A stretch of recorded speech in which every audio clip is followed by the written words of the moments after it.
Thank you, Deputy Presiding Officer.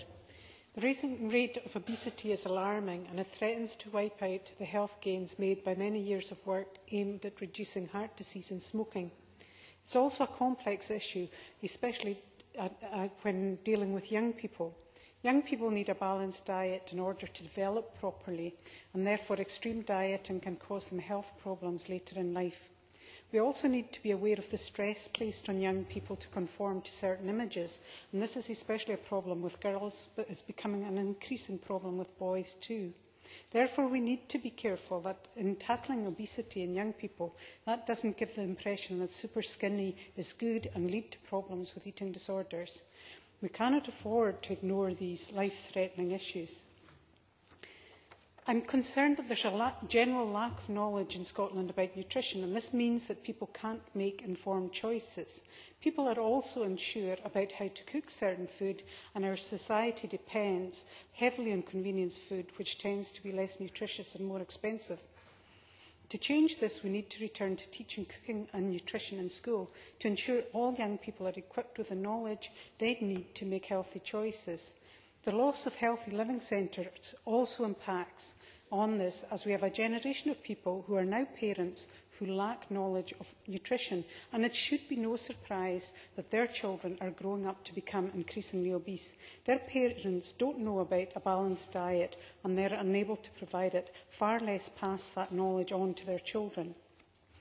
As a society, we're less active. Children no longer play outside because of a fear of danger. We need to look at the availability of opportunities to exercise that allows parents to feel that their children are safe while taking part in activities. And while children are not at a greater danger than they have been in past generations, parents' perception is that they are, and we must therefore ensure that there are safe activities for young people to get involved in that recognise these real concerns.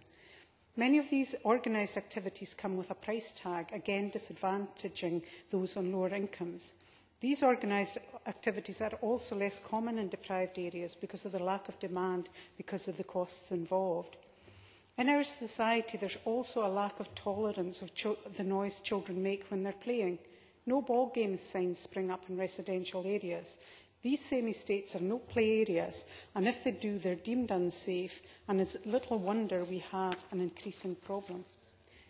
The Scottish Sport Association tell us in their briefing that since 1970, our calorific intake has fallen by 750 calories a day, yet obesity rises, and much of this change is due to the lack of activity in our lives. Cathy Jameson talked about safe streets, and the Living Streets briefing suggests a number of ways in which our streets could be changed to make them safer and also provide people with the security they need to walk rather than take the car.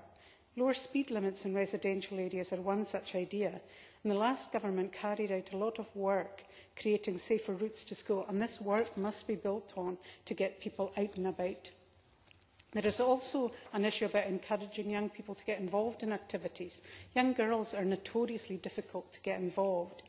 I visited Atlantis Leisure in Oban, and they've been very innovative in involving young people in sporting activities. They have a climbing wall, and they also provide dance classes which are very popular with young women.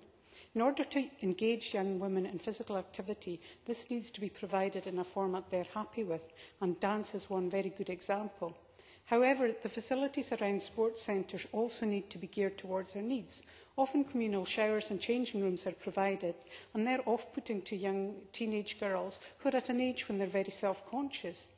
There's also tremendous pressure on them to look good. Getting their hair wet means they need hair dryers and straighteners and the like, and it's pointless saying they shouldn't be concerned about such things. They are, and will only get involved if those facilities are available for them. Several members have highlighted that it is often the poor that tend to suffer more from obesity. Parents on low incomes have the challenge of feeding their families on a budget, and we all know that unhealthy food is cheaper.